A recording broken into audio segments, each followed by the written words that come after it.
Dia salah ngotot, pikir, nggak usah pikir. Ini ambulan, mobil darurat. Nyawa lebih penting. Bahasa lo. Viral cekcok sopir ambulans dimaki panitia pernikahan saat jemput pasien. Sebuah video yang memperlihatkan sopir ambulans cekcok dengan warga viral di media sosial. Dalam video berdurasi pukul 1.58 menit itu, sopir ambulans diduga diintimidasi dan dimaki oleh dua orang pria berbaju batik yang merupakan panitia pesta pernikahan. Percekcokan bermula saat mobil ambulans tidak bisa keluar dari parkiran karena terhalang oleh mobil tamu undangan pesta pernikahan yang berlangsung tak jauh dari markas relawan. Sopir mobil ambulans, Tri Lukito, menjelaskan bahwa peristiwa tersebut terjadi pada Rabu, 4 Februari 2026, sekitar pukul 15.30 waktu Indonesia Barat. Saat itu, ia mendapat panggilan darurat untuk menjemput pasien di daerah Pegantungan, Kota Cilegon, menuju Puskesmas Jombang. Saat saya keluar gang, saya pun melihat ada mobil terparkir di depan ambulans. Kemudian saya langsung panasin mesin, karena ambulans bermesin diesel.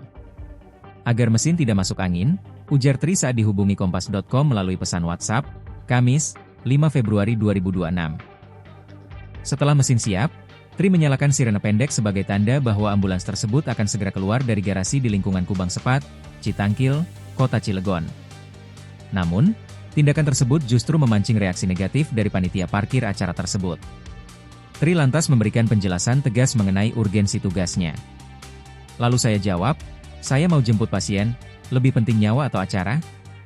Kalau nggak ada panggilan, ngapain juga saya keluar, jawab Tri kepada warga berbaju batik tersebut. Meski akhirnya pemilik mobil dipanggil untuk memindahkan kendaraan, ketegangan justru memuncak. Tri menceritakan bahwa adiknya mendengar ucapan kasar yang dilontarkan panitia kepada pemilik mobil yang menghalangi jalan. Setelah mobil dipindahkan, pria berbaju batik tersebut terus melontarkan kata-kata dengan nada tinggi dan kasar. Awalnya Tri tidak merespons, namun karena terus dihina, ia akhirnya keluar dari mobil ambulans untuk menanyakan alasan perlakuan tersebut. Menyadari kondisi pasien yang harus segera dijemput, Tri memutuskan untuk segera tancap gas menuju lokasi tanpa memperpanjang perdebatan. Ia berharap kejadian ini menjadi pelajaran bagi masyarakat untuk lebih menghargai ambulans sebagai kendaraan prioritas.